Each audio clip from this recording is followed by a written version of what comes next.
Olá a todos. Agora a gente vai falar dos marcos lógicos do processo de regularização fundiária, são as macroetapas posteriores à definição da estratégia de regularização fundiária. Então, uma vez definida a estratégia de regularização fundiária, a gente vai implementar cada uma dessas macroetapas. Eu vou falar sobre cada uma delas, são 3. A primeira macroetapa, que é o primeiro marco lógico da regularização fundiária, é a regularização da base imobiliária, ou seja, a regularização da gleba. A segunda macroetapa, o segundo marco lógico do processo de regularização fundiária, é a regularização do parcelamento ou das unidades imobiliárias, né? Então, a regularização dos lotes. E a terceira macroetapa do processo de regularização, o terceiro marco lógico, é a titulação e o registro, momento em que a gente finaliza o processo de regularização fundiária. Tem um quarto componente aí, uma quarta macroetapa, que é posterior a isso, que a gente deve olhar também. Não é uma componente do processo de regularização fundiária em si, mas deve ser pensada no âmbito desse processo, que é a gestão dessas áreas regularizadas. Por que isso é importante? Porque a gente tem 2 objetivos no processo de regularização fundiária. Um é o objetivo de fazer a titulação dos moradores e registrar esses títulos nas respectivas matrículas. Isso é um objetivo que é bastante claro. E o segundo objetivo é integrar os assentamentos irregulares à cidade. Tá? Esses 2 objetivos eles são indissociáveis. Para fazer essa integração dos assentamentos irregulares à cidade, a gente tem que pensar como que a cidade vai gerir esses territórios após o processo de regularização. Por isso que é importante a gente também fazer uma reflexão sobre a gestão das áreas regularizadas, apesar disso não fazer parte do processo de regularização em si e disso não afetar a operação em si dos contratos operados pela Caixa e vinculados ao Ministério das Cidades. A reflexão sobre a gestão das áreas regularizadas, no entanto, ela vai ajudar a tomar algumas definições durante o percurso da regularização. Então, vamos olhar para cada uma dessas macroetapas para entender por que elas são marcos lógicos. Bom, a primeira delas é a regularização da base imobiliária, ou a gente chama de regularização da gleba, ou tem gente que chama de regularização da base fundiária.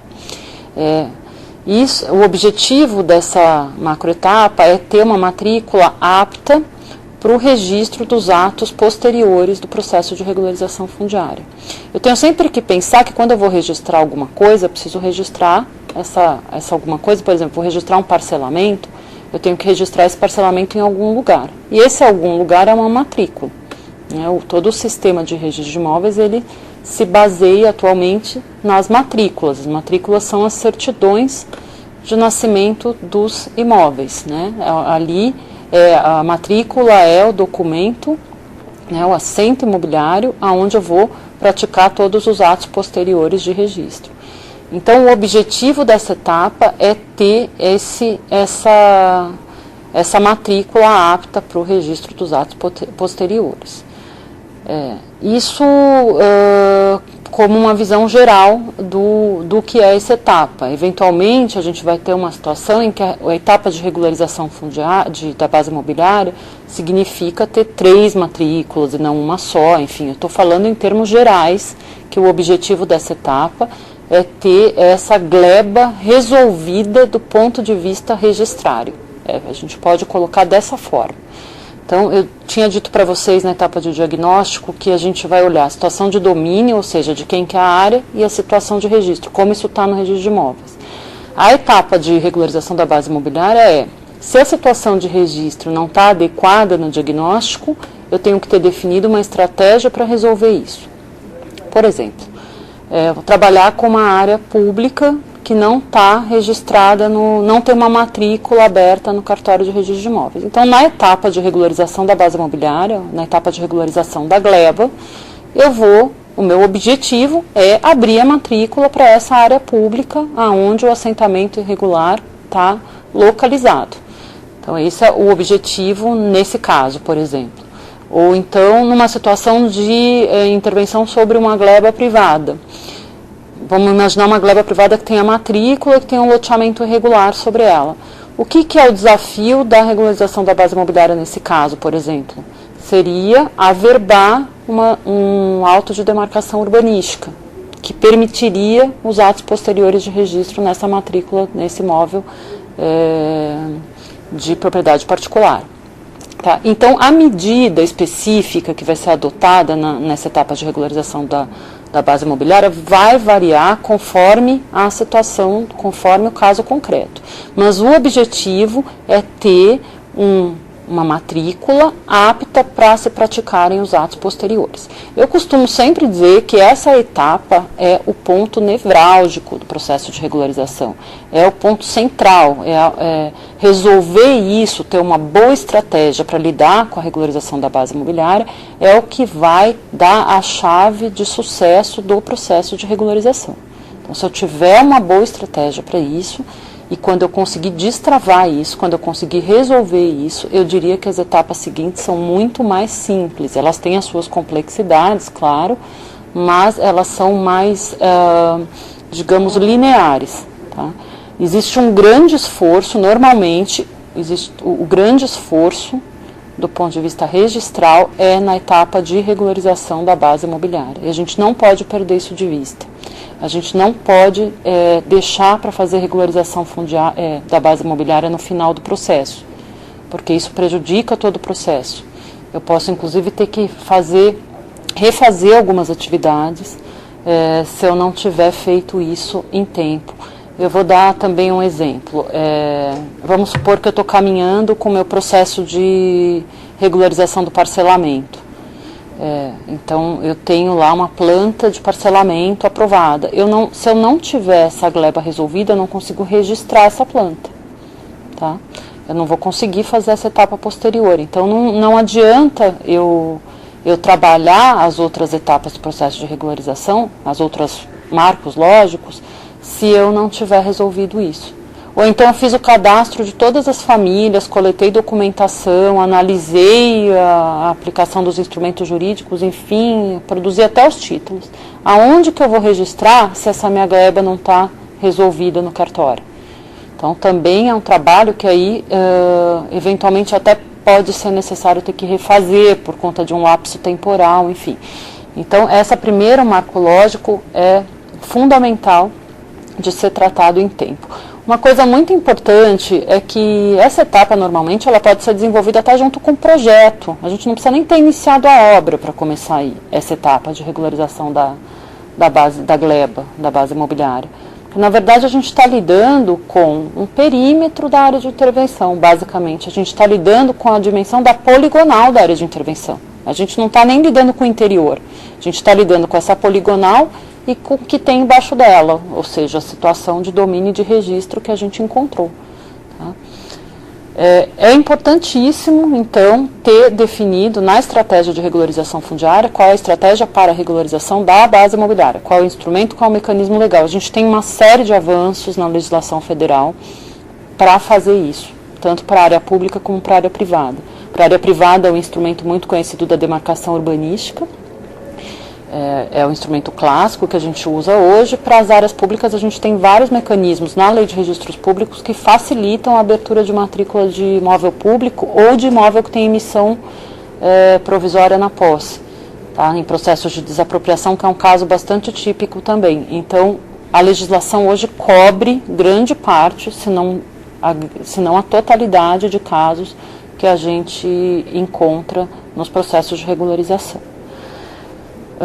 Lembrando que cada processo de regularização é um processo de regularização específico, né, que tem as suas especificidades e precisa ser trabalhado como tal. Então, esse é o primeiro marco lógico. O segundo marco lógico é a regularização do parcelamento ou das unidades imobiliárias. Eu falo do parcelamento ou das unidades imobiliárias porque a gente tem essas duas possibilidades nessa etapa, que podem estar separadas ou combinadas. O objetivo dessa etapa é ter a matrícula individualizada do lote ou da unidade imobiliária. Tá? Então, quando eu falo em parcelamento, regularização do parcelamento, eu estou falando da subdivisão da gleba em lotes. Tá? Aí considerando ruas, espaços livres e lotes. Isso é o processo de parcelamento. Então, regularizar o parcelamento significa subdividir a gleba em lotes no cartório de registro de imóveis. Quando eu falo de regularização das unidades imobiliárias, eu estou falando, na verdade, na situação dos condomínios edilícios, em que a gente vai constituir as unidades imobiliárias. Né? Para ficar mais fácil de pensar, é a matrícula do apartamento, né? Que a gente tem a matrícula do apartamento com a área que é individual de cada um e as áreas comuns. Né? Isso é a regularização das unidades imobiliárias quando a gente está falando em condomínio edilício. Então tem essas duas modalidades que são combinadas ou não nessa fase, dependendo da intervenção que a gente está trabalhando, para a gente conseguir o objetivo de individualização das matrículas que vão ser objeto de titulação. Então no primeiro marco lógico eu estou falando de uma matrícula geral, ou de algumas matrículas gerais, da gleba ou das glebas. O primeiro marco lógico diz respeito ao todo, né, a poligonal ou as poligonais do assentamento. Esse segundo marco lógico diz respeito à obtenção das matrículas individualizadas dos lotes ou unidades imobiliárias, que são as matrículas que a gente vai titular. Tá? O morador vai ser titulado em relação a essas parcelas. Então, o objetivo dessa etapa é esse. O que a gente precisa para fazer isso, tá? Para conseguir vencer essa etapa? Bom, a gente precisa ter o licenciamento do projeto urbanístico e ambiental, tá? Isso do ponto de vista administrativo. Então, eu preciso ter o licenciamento ou desse parcelamento ou das unidades imobiliárias, né, da regularização, da aprovação ou regularização do condomínio edilício, tá? E isso é o documento administrativo que eu preciso ter. E aí eu preciso também ter a etapa de regularização da base imobiliária, ou regularização da gleba resolvida, porque aí eu só vou conseguir registrar esse projeto licenciado se eu tiver aonde registrar. E aonde registrar é na matrícula da gleba, que eu consegui resolver ali no primeiro marco lógico. Eu posso começar o meu processo de regularização do parcelamento das unidades imobiliárias sem ter a matrícula da gleba, eventualmente. Tá? Depende da exigência do órgão licenciador. Mas é possível começar, dependendo da exigência do órgão licenciador, o processo administrativo de aprovação de licenciamento. Mas eu não consigo finalizar essa etapa se eu não tiver a matrícula da gleba resolvida, porque eu não vou conseguir registrar. Tá? Então eu preciso dessas duas coisas combinadas para fazer isso. Existem também mecanismos na legislação federal, na Lei 11.977 de 2009, que facilitam esse processo de licenciamento. A gente tem lá na lei a definição do que é o projeto de regularização fundiária, com o seu conteúdo mínimo. A gente vai ter um momento para olhar especificamente para isso. E a gente tem isso lá na lei, né, o conteúdo mínimo do projeto. A gente tem a possibilidade de fazer regularização em área de preservação permanente, hoje na legislação, e a gente também tem um mecanismo simplificado de licenciamento. Então, é importante conhecer esses mecanismos para facilitar esse processo e orientar o tomador de recursos nesse percurso de licenciamento.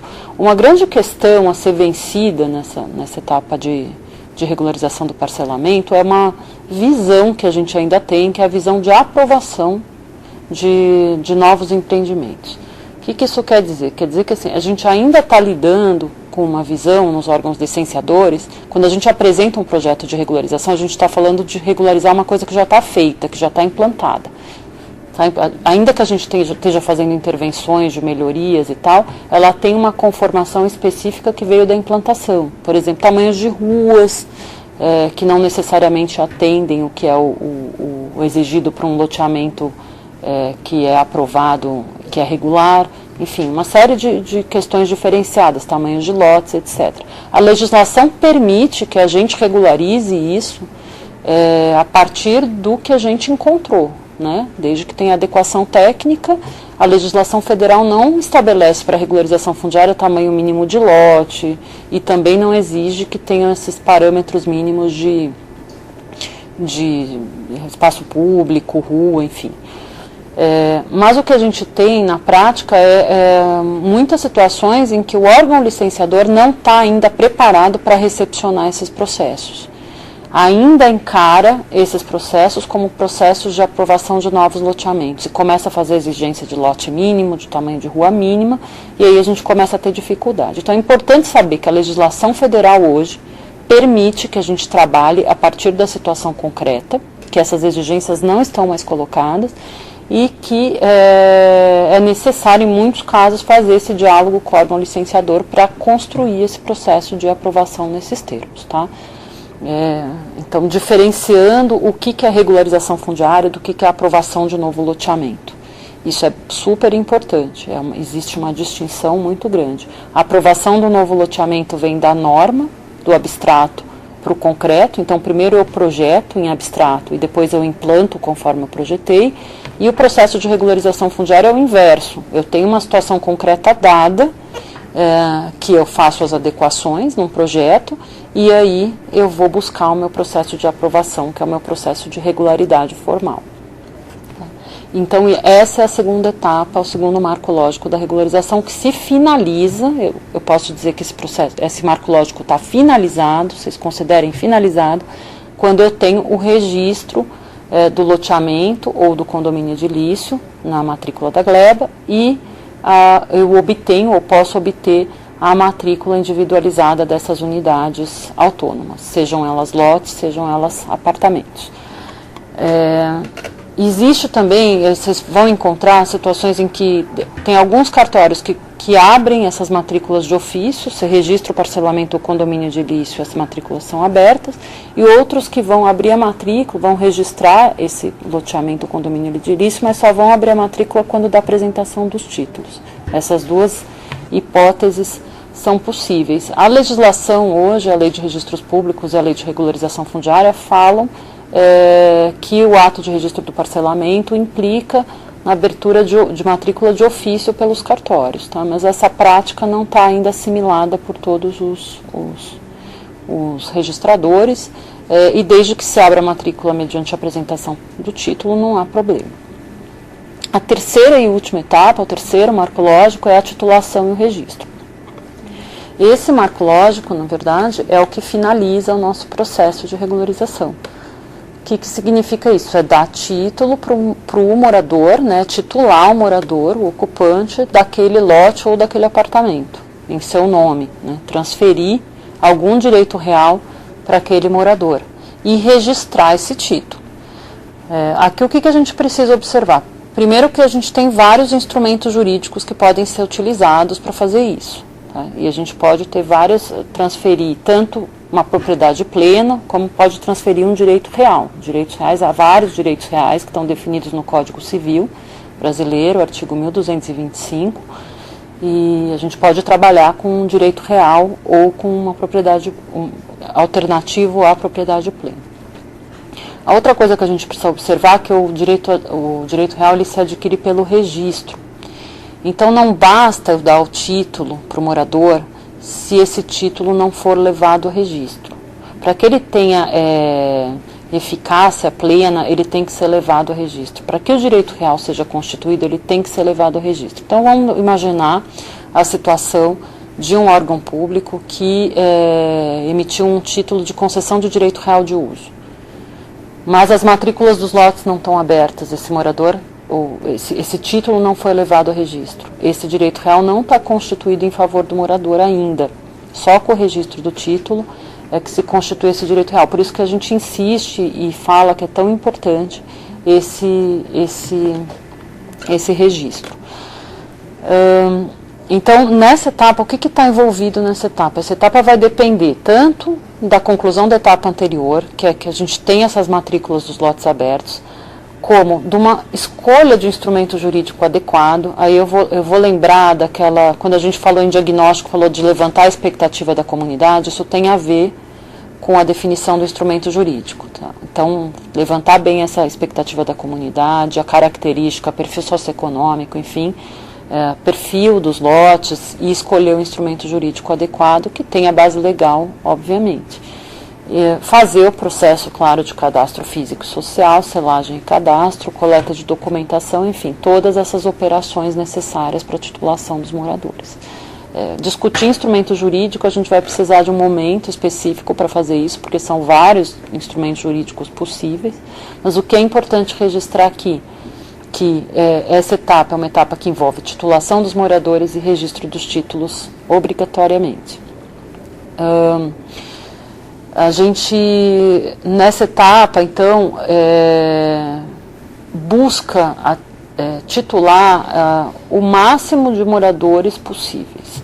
Nem sempre a gente consegue titular todas as situações, porque a gente só titula se a gente tem base legal para titular. E tem algumas situações em que a gente não tem o cumprimento dos requisitos pelo morador. Tem algumas situações, a gente não pode obrigar ninguém a participar de um processo de regularização fundiária. Então, a gente pode viver em algumas comunidades negativas, isoladas a esse processo. O importante nessa etapa é que isso tudo seja registrado. A gente vai ter oportunidade de falar um pouco melhor sobre esse processo em outro momento, das dificuldades inerentes ao processo de titulação. Isso finaliza, quando a gente consegue titular e registrar, finaliza o processo de regularização. E aí a gente só precisa lembrar de incorporar na discussão de regularização fundiária essa dimensão de gestão dos processos. O que está envolvido nessa gestão das áreas regularizadas? Bom, uma das questões que esses títulos, ao trabalhar, escolher, selecionar um instrumento jurídico, uma forma de titulação, que a gente pense como que esses títulos vão poder ser transacionados. Então, vão haver restrições, condições ou não nesses títulos. Enfim, é importante discutir isso com a comunidade, consolidar isso e ter essa perspectiva de gestão. A gente conhece muitos casos, por exemplo, de municípios que limitam a transferência do título, mas aí não tem uma estrutura de fiscalização, por exemplo. Ou situações em que o município impõe uma anuência prévia à transferência do título pelo morador. Sim, mas existe uma estrutura de gestão para isso? Essas são as perguntas que a gente coloca. Do ponto de vista da integração do assentamento, algumas questões são importantes. Por exemplo, quando a gente faz uma intervenção num assentamento irregular, o que a gente espera ao final dessa intervenção não é só a titulação individual do morador. A gente espera, por exemplo, que essas ruas dessas áreas, elas recebam nomes, por exemplo. Então, que a gente tenha um processo de denominação dos logradouros. É o direito do morador ter um endereço oficial, por exemplo, e a numeração da sua casa. Esse processo está contemplado? Esse tomador de recurso pensou nisso, vai fazer isso? Como que isso está proposto? Então, é importante que, ainda que isso não seja constitutivo para a finalização dos contratos, que isso seja uma preocupação e que isso seja colocado para o tomador de recursos. Isso é um dos exemplos. A questão de serviços públicos, ligações domiciliares com as companhias ou de saneamento, ou os serviços de energia elétrica, eventualmente com esse novo endereçamento pode ser necessário fazer alguma ação nesse sentido. Enfim, todas essas questões ligadas à gestão dessas áreas e à manutenção das intervenções que foram executadas. É muito importante que essa questão de gestão esteja resolvida para que essas intervenções não se deteriorem no tempo. Então, é uma série de questões, né, de serviços públicos, como que os serviços públicos estão chegando a essas áreas. Bom, com isso a gente finaliza essa visão geral sobre as macroetapas do processo de regularização fundiária e a gente vai olhar mais adiante para cada uma das atividades que compõem esse processo. Obrigada.